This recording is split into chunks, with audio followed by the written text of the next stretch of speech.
All right, Bulls and Bears, everything just got worse, but there's good news. There's actually money and investment opportunity during these times. We're going to talk about the recent job losses, the number of people that are working second jobs. It just got worse, meaning more people have to work second jobs just to scrape by, in many cases, just barely scraping by. We're going to get into that and more. We're going to talk about how to benefit from this later in this video after the second half of the video. Let's go ahead and start right here. Let's just look at somebody that just lost their job, just got the news here recently. All right, here's someone that recorded his Zoom meeting and finding out he lost his job. Let's take a listen. Smaller to get unfortunately what that means is that I can't renew for fiscal 26. Okay. This is short notice. Short notice. Sorry, that's what he said. Basically, the audio is kind of low. Apologize. But that's where it's at. Short notice, but that's where it's at. Basically, he lost his job. Damn, that sucks. Okay. I know it sucks, and I feel like I don't like it. I like you a lot, so that's why I'm not having a great week. Yeah. Part of let's say that. I will. All right, man. I'll talk to you later. I do. See you. Bye.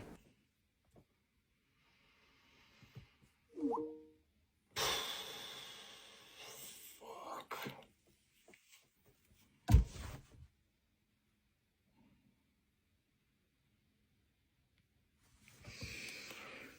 Okay.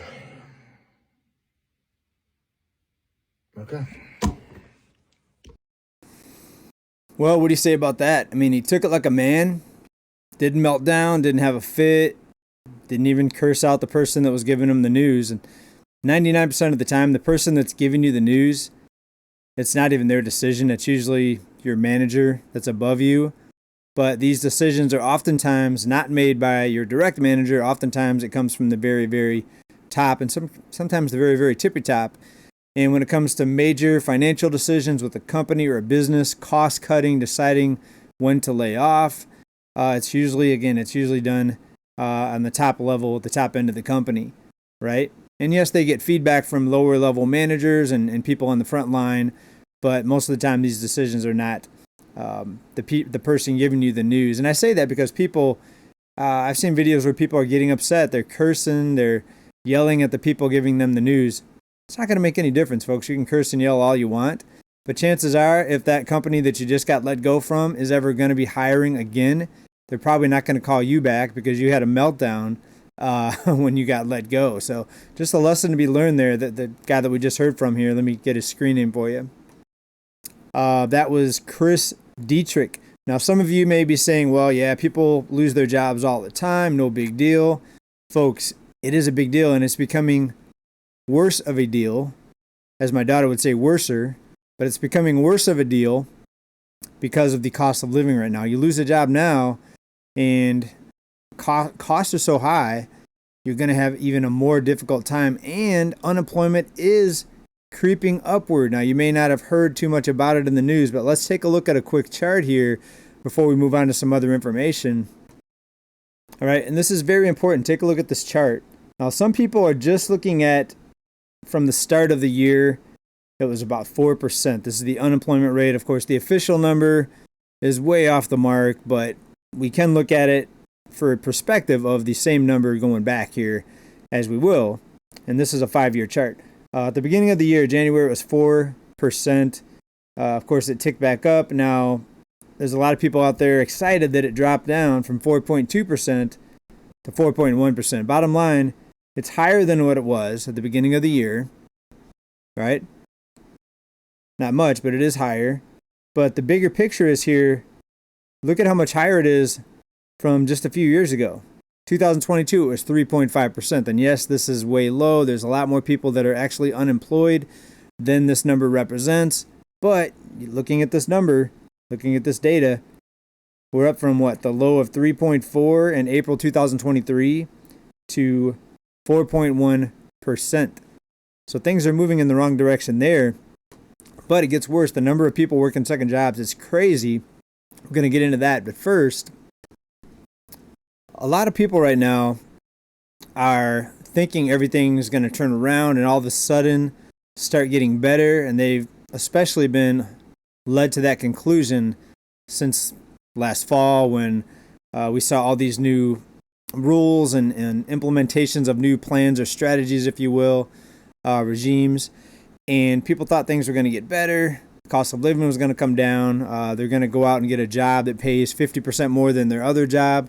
No, most of the time when people are losing their jobs, yes, they're most of the time getting other jobs, but it's usually jobs that don't pay as well, and you have even less job security, and the cost of living is still going up, so you're likely making less by switching jobs and having to pay more for everything because we know the costs are still going up. Inflation is slowing, yes, but still going up. That's a big problem. Listen to this person right here. After 19 years, laid off your company, no matter how loyal you are to them. You might have worked overtime. You might have worked at different shifts at different times, covered for other people. But yet, where's the loyalty when you need a job and the company doesn't need you anymore? There is none, folks. There is no loyalty. Take a listen. Hey, everybody. Today, I was laid off after being with the same company for almost 20 years.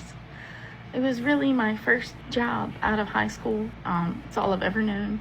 And I worked my way up into the company. I've been very loyal. And today I was laid off and I'm absolutely devastated. And I've got this little shop on here, Addison May Designs. And I'm just hoping with this video, if you see it, if you could please give my little shop a follow, give us a share, a like, anything, maybe just a little engagement, just to say hi, just to help my little shop get more exposure. I've been in the same company for a long time, and my husband's a stay-at-home dad, so this is really, really gonna hurt us. And I've had this business as a hobby. It's Wait, been what did she say about her husband? Really Sorry, I missed that. My husband's a stay-at-home dad, so this is really, really gonna hurt us. And I've had this business as a hobby. It's been my outlet for a really long time, and now it's gonna be my main source of income. I work in tech, and I don't have a college degree, so it's gonna be really hard to get a decent paying job again. So if you could like my little business, share it, please comment, just anything to get us a little more engagement. That would be. There you go. She's putting it out there. She's laying her heart out there, folks. Shop Addison May if you wanted to go maybe check out her shop, helping her out. The point of that, though, was to talk about how many people now are taking what used to be a side hustle or gig job, a side job, whatever you want to call it. It's now going to be their primary job until they find a new regular job or full-time job. And I've seen more and more videos like this where people are losing their job and now they're saying, oh, now I'm going to start doing this. Follow me over here, follow me over there, because this is going to be my main source of income now. And hopefully she gets a full-time or regular job. But people are having to resort to this. In fact, let's go to it right now. Look at the number of people that are working second jobs, folks. This is crazy. And this number has been pretty high for a while. 38%, folks. 38% of Americans, it's a lot of money-wise, taking on second jobs to cover their debt payments, their car notes, etc. A lot of times just grocery bills. How the rise of the reluctant hustler is rewiring careers. But when you get into it, this poll was done recently, 38%. Not one respondent out of over 1,000 people, not one respondent reported being debt-free, right? Hardly anyone is debt-free anymore. The only people that I've met that are debt-free are people 60 plus. But most people I know at any age are not debt-free. Let's see here. And 43% said they're carrying more than $25,000 in debt. And 1 in 5, 20%, say they owe $100,000, folks. That's crazy. So people thinking that there's a recovery, that things are getting better. Why do these numbers always go in the wrong direction, right? The number of people now working second jobs is bigger, but yet if you hear certain people with certain talking points, you know who I'm talking about. They're telling you how great the economy's doing, how everything's firing on all cylinders, how it's never been better. We're in this massive recovery, right? Recovery. When 2020 happened, remember the years coming out of 2020, they said we're in a recovery. Stock market recovered. the multi-billionaires recovered, the top 1%, and even the top 10% recovered. And in fact, they became more wealthy than ever before. But when you look at the bottom 70% down, more people struggling to get by, living paycheck to paycheck. And that's the same story, folks. It's just continuing, right? Some people hear these videos and they say, oh, you said the same thing last year and the year before. Unfortunately, I have to say things are getting worse because they are. But it's not the same thing because the numbers are higher, right? The numbers are worse now. The debt is higher. The number of people working second jobs getting higher. The number of people living paycheck to paycheck getting higher, right? So things are headed in the wrong direction. Still, if it wasn't, I would come on here and say things are getting better. There's a recovery. People are paying off debt. Less people having to work their fingers to the bone. Less people are stressed out because they have more. They can take more time off. They don't have to work as much because things cost less.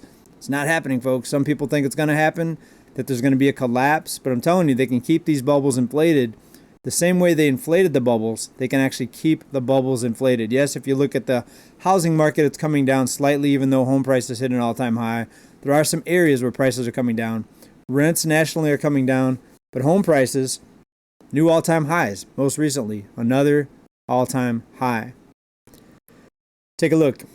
U.S. home sales, while at multi-decade lows, sales are low, prices are up, folks. Another all-time high in June. Median sales price $435,300. And here's the icing on the cake, right? It may not be sweet, but it's icing on the cake. Investors bought a larger share of homes this year than they did last year. So the top 10%, they're still buying. They can still afford homes, right? They have billions of dollars in liquidity. The average person, if you could get a loan, if you qualify for the loan, you're competing against these companies coming in and buying over 1 in 4 homes nationally. In some states, it's 1 in 2 homes, like California. That's who's buying the homes, folks. So the little number of sales that there are, a big chunk of those are being bought by the mega rich, the mega wealthy, and they're going to turn around and rent them out at a very, very high price to somebody that probably would have liked to have bought a home, but they couldn't because it got bought out from under them. All right, here's another one, right? Let's take a listen. You guys ever have one of those weeks? It's been that way for me. Yesterday, I go into work. I go in the morning, and usually I'm the first one there. And yesterday, my boss was in there and lays me off. Just like that. He's a good guy, and I understand it's a business matter, but it still sucks. So now I'm like going through the day, doing things, and I forget, I don't have a job. So now I'm in the job hunt once again.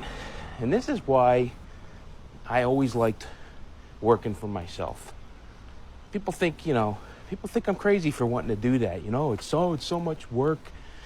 You know what? Yeah, but it's so much work. And it's iffy and it's scary, but you can lose your regular job just like I did, just like that. Just like that, no notice. And this person looks like he's close to retirement, maybe mid-50s, 60, maybe. Just guessing.